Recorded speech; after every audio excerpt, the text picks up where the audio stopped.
नमस्कार, आपण पाहता हिरकणी न्यूज। हिरकणी न्यूज प्रत्येक क्षण ताज्या घडामोडी आणि महत्त्वाच्या प्रत्येक बातमीसाठी नेहमी तत्पर। ताम्हिणी घाटात दोन भीषण अपघात, कार दरीत कोसळून एक ठार। ताम्हिणी घाटातील अपघातांची मालिका थांबण्याचं नाव घेत नाही। नोव्हेंबर महिन्यात याच दरीत 6 पर्यटकांचा बळी घेणाऱ्या कोंडेथर गावच्या हद्दीत त्या अवघड उताराच्या वळणावर शुक्रवारी पुन्हा 2 भीषण अपघात झाले आहेत। दुपारी 3:30 वाजण्याच्या सुमारास कार 500 फूट खोल दरीत कोसळून झालेल्या अपघातात कार चालकाचा जागीच मृत्यू झाला आहे। तर आजच सकाळी पुण्याहून कोकणात पर्यटनासाठी निघालेल्या पर्यटकांच्या खासगी ट्रॅव्हल्स बसला झालेल्या या अपघातात बसमधील 50 पैकी 27 प्रवासी गंभीर तर 23 प्रवासी किरकोळ जखमी झाले आहेत। जखमींमध्ये महिलांचाही मोठ्या प्रमाणावर समावेश आहे। गेल्या काही दिवसापूर्वी थार जीप घाटातील याच ठिकाणी दरीत कोसळून अपघात झाल्यानंतर आज दुपारी 3:30 वाजण्याच्या सुमारास कार क्रमांक MH12YQ2234 ही 500 फूट खोल दरीत कोसळून शुभम आजबे वय 28 राहणार ब्राह्मणपुरी तांबडी सोलापूर या कार चालकाचा जागीच मृत्यू झाला। सकाळी 11:30 वाजण्याच्या सुमारास पुण्याहून कोकणात येणाऱ्या पर्यटकांच्या खासगी ट्रॅव्हल्स बस वाहनाचा अपघात झाला।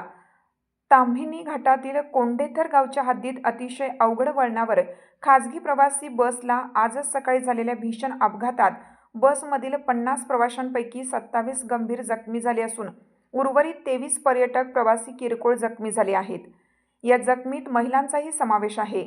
श्री दत्तकृपा ट्रॅव्हल्स या खाजगी कंपनीची बस क्रमांक MH14MT9394 ही खाजगी ट्रॅव्हल्स पुणे भोसरीहून शिव महिंद्रा कंपनीचे कर्मचारी कोकणात पर्यटनासाठी जात असताना शुक्रवारी सकाळी 11:30 वाजण्याच्या सुमारास हा अपघात घडला। प्राथमिक माहितीनुसार चालकाचा बसवरील ताबा सुटल्याने बस रस्त्याकडेला असलेल्या कटड्याला जोरात धडकल्याने हा अपघात झाला। अपघाताचा धक्का इतका तीव्र होता की बसमधील अनेक प्रवासी जागेवरच जखमी झाले।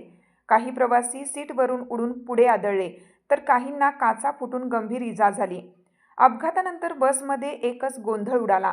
जखमी प्रवाशांच्या किंकाळण्याने संपूर्ण परिसर हादरून गेला।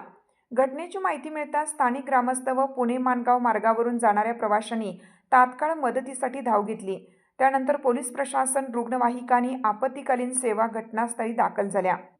दरम्यानच्या काळात माणगाव बाजूकडून पुण्याकडे जाणाऱ्या व पुणे बाजूकडून माणगावकडे जाणाऱ्या दोन्ही मार्गावरील वाहनांच्या मोठ्या लांब रांगा लागल्या होत्या।